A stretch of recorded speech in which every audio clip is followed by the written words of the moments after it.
چلے نہیں کرتے. بات تو سچ ہے لیکن ہے رسوائی کی.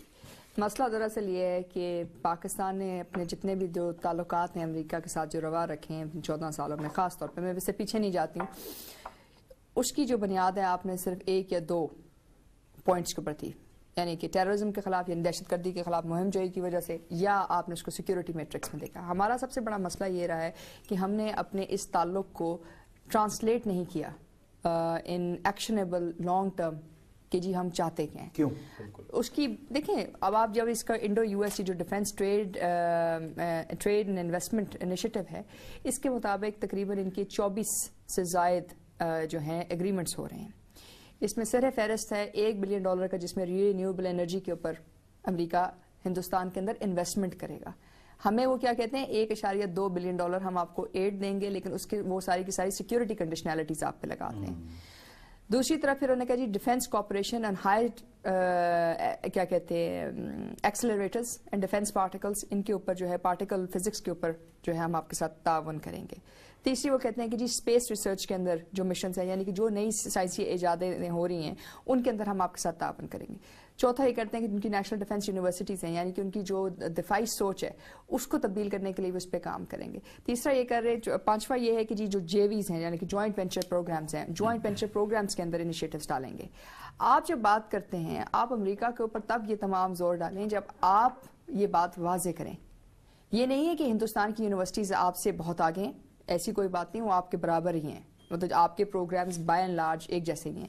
لیکن فرق صرف اتنا ہے کہ جب آپ کوئی چیز مانگنے چاہتے ہیں آپ اس کو شارٹ ٹرم فریم ورک سے دیکھتے ہیں.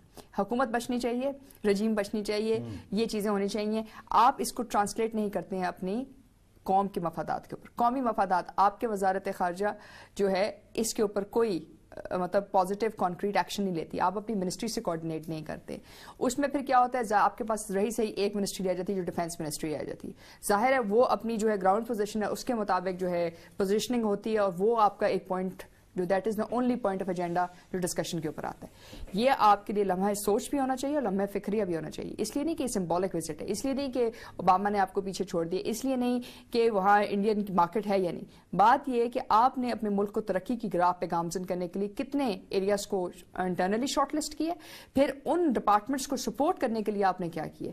آپ جب اس ایگریمنٹ کو دیکھتے ہیں تو اس میں انہوں نے اسپیس سے لے کے ایکسلریٹر سے لے کے مشین ٹولز، یعنی مشین ٹولز جو نیوکلیئر میں استعمال ہوتے ہیں، جو بھی آپ کی انویسٹمنٹ ٹیکنالوجی ہے، انہوں نے انویسٹمنٹ ٹیکنالوجی نہیں مانگی ہے، انہوں نے ڈپارٹمنٹ آف انرجی کے سائنس اینڈ ٹیکنالوجی ڈپارٹمنٹ کے ساتھ اگریمنٹ کیا ہے کہ یعنی کہ اس کے تحت وہ آپ آگے بڑھیں گے.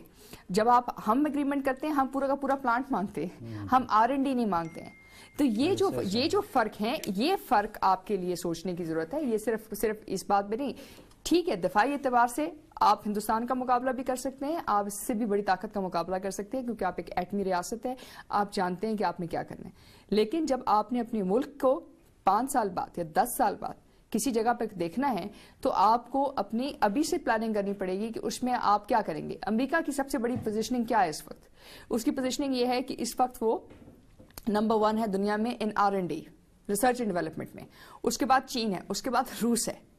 آپ کسی ایک ملک کے ساتھ تو تعاون کریں، اگر آپ امریکہ کے ساتھ نہیں کر سکتے روس اور چین کے ساتھ کریں. روس اور چین کے ساتھ آپ ان شعبہ جات کے اندر نہ صرف اپنے معاملات کو طے کریں بلکہ اس کی بنیاد کے اوپر آپ جو ہے اسٹریٹجک ریلیشن شپ کا مطلب کیا ہے. یہ لفظ آپ پاکستان کے ہر دوسرے شخص سے بات پوچھیں تو کہیں گے جی پاکستان کا ایک اسٹریٹجک ریالٹی ہے. اسٹریٹجک کی ٹرانسلیشن کریں گے، اس ٹرانسلیشن کا کیا مطلب ہے، آپ کیا ایکسپیکٹ کرتے ہیں؟ کوسچن ہے کہ یہ جو امریکنز کہتے رہے اور ہم بھی ہماری پوری کی سنا تھا کہ 52 ایجنڈا آئٹمز تھے جب پہلی پاکستان کی اور یعنی پچھلی حکومت پیپلز پارٹی کے دور میں جب اسٹریٹجک پارٹنرشپ کے اوپر بات ہوئی اور امریکہ میں جا کے اس وقت Hillary was the foreign secretary of America, تو ہم نے اٹھا کے پوری کی پوری لگتا تھا گورنمنٹ آف پاکستان پوری کی پوری وہاں پہ چلی گئی ہے کہ ساروں میں ہماری ہیلپ کریں. دیکھیں ہیلپ کی بات نہیں ہے، آپ اگریمنٹس کریں جیسے ابھی انہوں نے اگریمنٹس کیے ہیں. آپ نے اپنے ان منسٹری سے اپنے ان لوگوں کے ساتھ آپ نے ان سے پوچھا کہ آپ کو کیا چاہیے. آپ نے بایو رسک انگیجمنٹ پروگرام کی بات کی، آپ نے کہا جی آپ ہمیں کاؤنٹر ٹیررزم کی چیزیں دے دیں.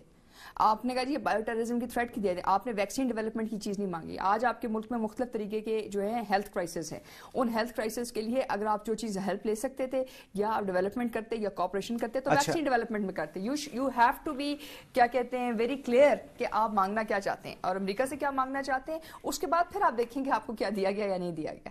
جب آپ اپنی تحفظات کا تعین نہیں کرتے, جب آپ اس بات کو واضح نہیں کرتے کہ آپ ان ورکنگ گروپ سے کیا چاہتے ہیں, کیا آپ صرف ایک ٹرپ چاہتے ہیں واشنگٹن کا کہ جہاں آپ جا کے واپس آ کے بتا سکیں کہ جی ہاں کہ ہم ٹرپ کے اوپر گئے تھے اور ہم نے اس میں اس ورکنگ گروپس میں کیا کیا, یا آپ ایک صرف ایم او یو چاہتے ہیں جو بعد میں آپ کی ایک پریس اسٹیٹمنٹ کے طور پہ نکلے, جو آدھے گھنٹے کی پریس اسٹیٹمنٹ ہے, اس کے بعد آپ کہیں جی دونوں ممالک کے معاملات بہت بہتر ہیں لیکن ہمارے درمیان اعتماد کا فقدان ہے. دیکھیں یہ آپ کی ریالٹی رہی ہے پچھلے 14 سال سے. 2009 کے بعد آپ نے تبدیلی لے کے آئے, آپ نے اپنے آپ کو ری ایسرٹ کیا نیٹو سپلائی روٹس بند کرنے کے بعد. اچھا کیا یا برا کیا, آپ نے اپنے تحفظات کو سر فہرست رکھا اور اس کے بعد آپ نے اپنے تحفظات کا تعین کرنا شروع کیا. ابھی صرف آپ دہشت گردی کے اندر ان چیزوں پہ کر رہے ہیں, جیسے جیسے آپ نے ری ایسرٹ کیا ویسے ویسے آپ کی چیزیں بھی بہتر ہوتی گئی ہیں. انرجی کے اوپر جب ہم بات کرتے ہیں تو نیوکلیئر پاکستان کے حوالے سے انہوں نے کہا تھا جی کہ Pakistan has a different history and India has a different. دیکھیں بات یہ ہے کہ جو انڈین ہسٹری ہے وہ کچھ ایسی ہے کہ there have been 57 cases of illicit nuclear trafficking, یعنی کہ نیوکلیئر کی جو مواد ہندوستان میں چوری ہوا ہے, ایٹمی مواد چوری ہے اور دنیا میں شاید ہی کسی ملک میں ہوا, روس کے بعد. پہلی بات. دوسری بات یہ ہے کہ ہندوستانی جو سائنٹسٹ ہیں وہ ایران کے ساتھ جو آپ پہ الزام لگائے جاتے ہیں کہ آپ کی جو ہسٹری خراب اس لیے کہ آپ نے شاید ایران کی معاونت کی, اور اس طرح معاونت نہیں کی کہ پاکستان سے کوئی چیزیں وہاں گئیں, بلکہ آپ بین الاقوامی جو illicit trafficking نیٹ ورک تھا آپ اس کا حصہ تھے. لیکن ہندوستان کے تو 2 سائنٹسٹ ایرانین نیوکلیئر پروگرام کے اندر نہ صرف کام کرتے رہے بلکہ ساتھ ساتھ انہوں نے مواد بھی فراہم کیا جو IAEA کی رپورٹس کے اندر بھی موجود ہے. تو یہ چیزیں تو آپ کی مطلب آن گراؤنڈ ہیں. مسئلہ یہ نہیں ہے کہ آپ کی ہسٹری کیا ہے, اور مسئلہ یہ بھی نہیں ہے کہ آپ نے کیا کچھ نہیں کیا. آپ نے اس کے بعد مختلف اقدامات لیے, آپ نے اسٹیٹ لیول پہ اقدامات لیے, مشکل اقدامات لیے, اپنی پالیسیز کو بہتر کرنے کی کوشش کی, ٹرانسپیرنسی لے کے آنے کی کوشش کی, ریلائبلٹی, اکاؤنٹیبلٹی. وہ ٹھیک ہے, ہمارا سسٹم جو ہے ظاہر ہے کہ انٹرنیشنل اسٹینڈرڈ سے یعنی کہ مطابق ہے, بلکہ کافی اچھا ہے, بٹ اسٹل ہمارے اوپر جس قسم کی کوسچنز اٹھائے جاتے ہیں اور امریکنز جو اٹھاتے ہیں, دیکھیں آپ نے ایک ون ون سچویشن کریٹ کرنی ہوتی ہے. آپ ان کو بھی آپ ان کو ایک ون ون سچویشن کس طرح دیں گے. آپ ون ون سچویشن دے سکتے ہیں اپنے ہیومن ریسورس کی طرف سے. آپ کی جو ہے ہائی ٹیک ٹریڈ کے اندر جو آپ کے پاس سروس انڈسٹری ہے آپ اس کو انکارپوریٹ کریں. آپ جب ان کو انکارپوریٹ نہیں کرتے اور آپ صرف ایک پوائنٹ کے اوپر کرتے ہیں اور باقی لوگ صرف اس لیے جاتے ہیں کہ جی تاکہ ہم ورکنگ گروپ میں ایٹ دی اینڈ کہہ سکیں کہ جی یہ چیزیں جو ہیں ہم نے کور کی ہیں, تو پھر don't expect somebody will else کہ کوئی اور آپ کے ملک کے لیے کام کرے گا. یہ کام پاکستانیوں کو, یہ کام ہماری منسٹریز کو کرنی پڑے گی, اور اس میں کسی ایک کو لیڈ لینی پڑے گی. اس میں آپ کی وزارت خارجہ کو لیڈ لینی ضروری ہے, کیونکہ جب تک وہ لیڈ نہیں لیں گے باقی منسٹریز کے ساتھ کوآرڈینیٹ نہیں کریں گے, اور تب تک آپ کی جو لانگ ٹرم آبجیکٹیوز ہیں یعنی وہ سولوشنز آپ کو حاصل نہیں ہو سکیں گی. یہ بات سچ ہے. باقی ہم دیکھ سکتے ہیں اس کو کس اینگل سے. ٹھیک ہے ہمیں اس سے کوئی خاص ڈر نہیں ہے, لیکن جو چیز ہمیں دیکھنی چاہیے یہ صرف ایک دن کا معاہدہ نہیں ہے, یہ 10 سالہ معاہدہ ہے. اس کا مطلب یہ کہ ہندوستان 10 سال میں وہ چیزیں حاصل کرے گا جو اس وقت ہم سوچ رہے ہیں, اور آپ تک وہ تمام مارکیٹس جو ہے ان کی رسائی بند کی گئی ہے. اور اس میں جو ہمارے لیے قابل فکر ہونی چاہیے بات, جو ہمیں چین کو بھی بڑے واضح طور پہ بتانی چاہیے, وہ یہ ہے کہ جاپان کتنی حد تک معاونت کرے گا ہندوستان کی ان تمام ڈیفنس ٹیکنالوجیز کو حاصل کرنے میں, پہلی بات, اور ان کے حصول کے بعد ان تمام پروگرامز کو انڈیا کے اندر سٹاپ کرنے میں. پھر انہوں نے ایک اور کام کیا جو باقی جگہ پہ نہیں کیا گیا, وہ یہ کہ انہوں نے 3 جو ریاستیں ہیں ہندوستان کی ان کو پائلٹ اسکیل کے اوپر کیا گیا, اور مودی کے لیے دیٹ مینس کہ it will be another sustainable victory. اگر یہ 3 ریاستیں اور جو ہیں انڈیا کی جو ہے ماڈل ریاستیں بن جاتی ہیں ڈیفنس ٹیکنالوجی اور ڈیفنس ٹریڈ کے لحاظ سے, تو آپ سوچیں کہ اس کا خطے کے اوپر کیا مطلب کیا اثر پڑے.